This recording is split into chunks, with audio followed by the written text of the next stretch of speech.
الرحمن علم القرآن خلق الإنسان علمه البيان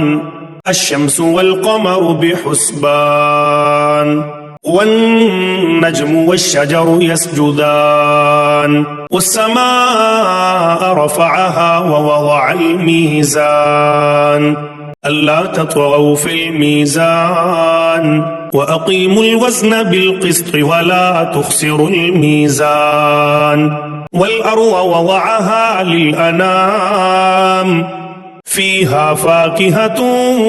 والنخل ذات الأكمام والحب ذو العصف والريحان فبأي آلاء ربكما تكذبان خلق الإنسان من صلصال كالفخار وخلق الجان من مارج من نار فبأي آلاء ربكما تكذبان رب المشرقين ورب المغربين فبأي آلاء ربكما تكذبان مرج البحرين يلتقيان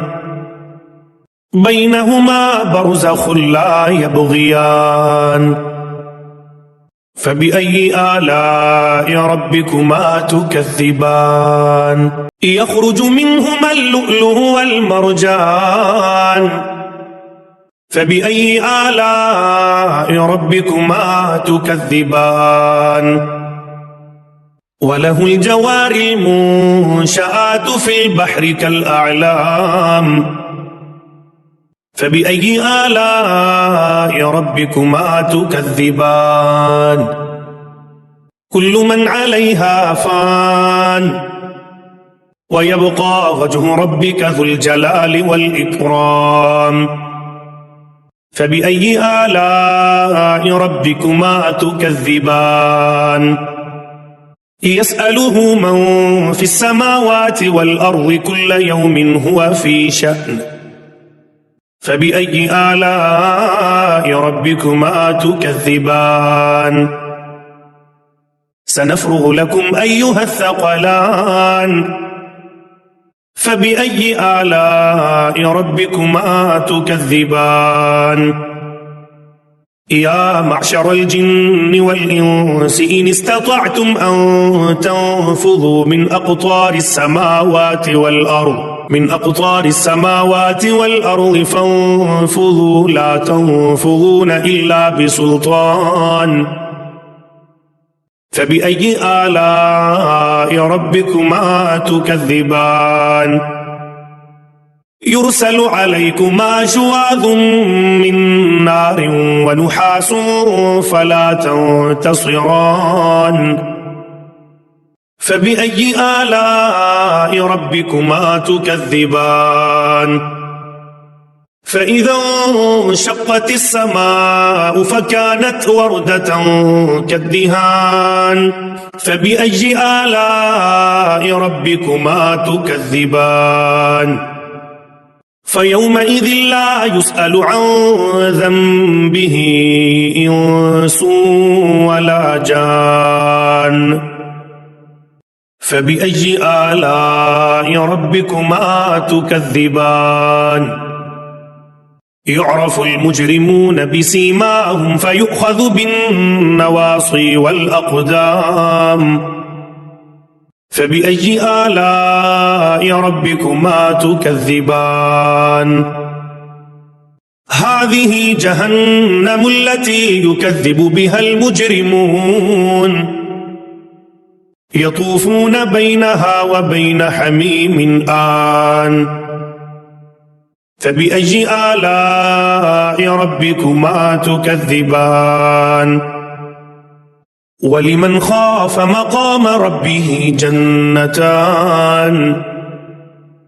فبأي آلاء ربكما تكذبان ذواتا أفنان فبأي آلاء ربكما تكذبان فيهما عينان تجريان فبأي آلاء ربكما تكذبان فيهما من كل فاكهة زوجان فبأي آلاء ربكما تكذبان متكئين على فرش بطائنها من استبرق وجنى الجنتين دان فبأي آلاء ربكما تكذبان فيهن قاصرات الطرف لم يطمثهن إنس قبلهم ولا جان فبأي آلاء ربكما تكذبان كأنهن الياقوت والمرجان فبأي آلاء ربكما تكذبان هل جزاء الإحسان إلا الإحسان فبأي آلاء ربكما تكذبان ومن دونهما جنتان فبأي آلاء ربكما تكذبان مدهامتان فبأي آلاء ربكما تكذبان فيهما عينان نضاختان فبأي آلاء ربكما تكذبان فيهما فاكهة ونخل ورمان فبأي آلاء ربكما تكذبان فيهن خيرات حسان فبأي آلاء ربكما تكذبان حور مقصورات في الخيام فبأي آلاء ربكما تكذبان لم يطمثهن إنس قبلهم ولا جان فبأي آلاء ربكما تكذبان متكئين على رفرف خضر وعبقري حسان فبأي آلاء ربكما تكذبان تبارك اسم ربك ذي الجلال والإكرام